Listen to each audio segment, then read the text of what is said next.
What about, how do we think about short-term or long-term memory, or teaching students to know how to learn or remember things or put them in that long-term memory? When you're trying to learn anything, there's three variables: frequency, or repetition; intensity, or the strength or impact of the experience; and duration, which would be a persistence over time. So frequency, intensity, and duration. These variables are always present. When one is stronger, then the others can be weaker.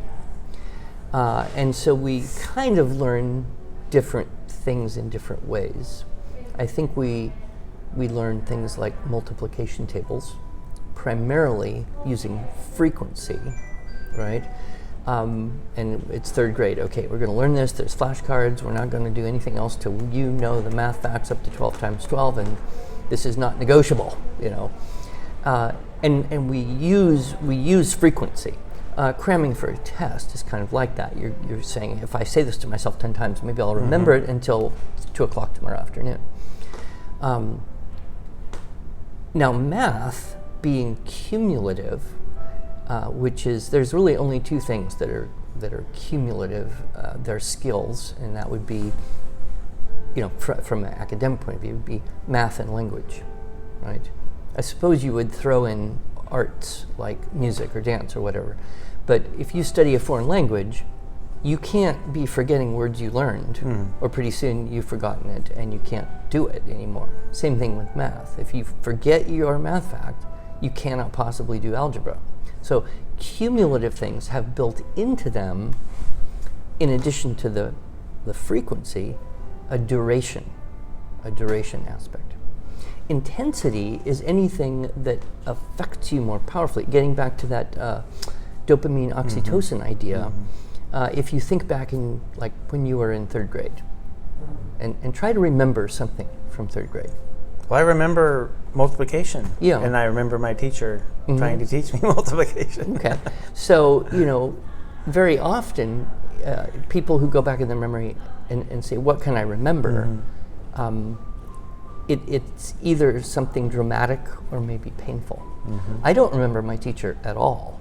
I don't remember anything about third grade, except that I stapled my finger. That's all I remember from that whole year. Can't think of a single person. I have no visual image of the room I was in, nothing, big blank. But I remember stapling my finger.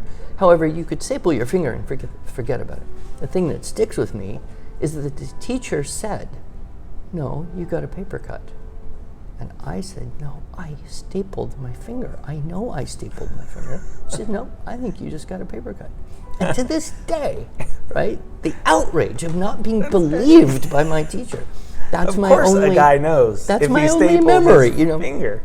So that had high intensity, right, and zero repetition, right. That was a strong enough thing that I would never forget it.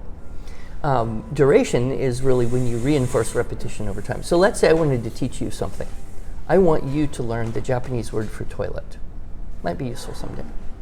So I say, could you please give me your cell phone, your work phone, your home phone, and any other phone that you might be at, because I'm going to call you 5 times a day for the next 7 days and remind you of this Japanese word for toilet.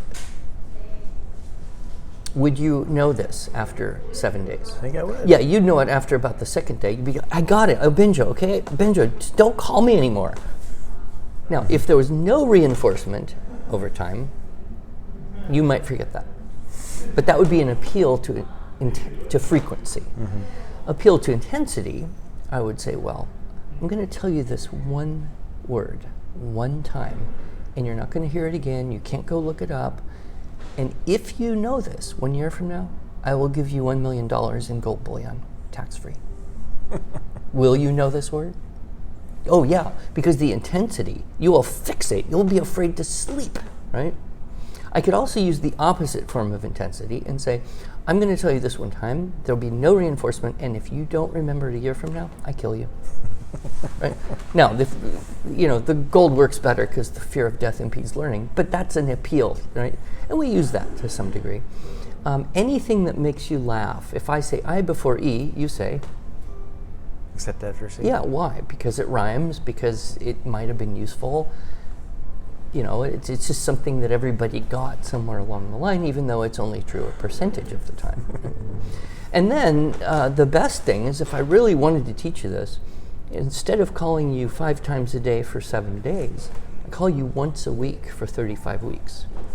You'd have lifetime retention on that. Okay. Do you see? So spaced repetition is really the key. Now, what we do know is that some children need more repetition than others to get the same thing. Some children are naturally able to memorize spelling words and or math facts, sometimes one but not the other. This is why the system where everybody does the same thing in the same way according to the same schedule with the same amount of repetition will always fail some children and always bore other children.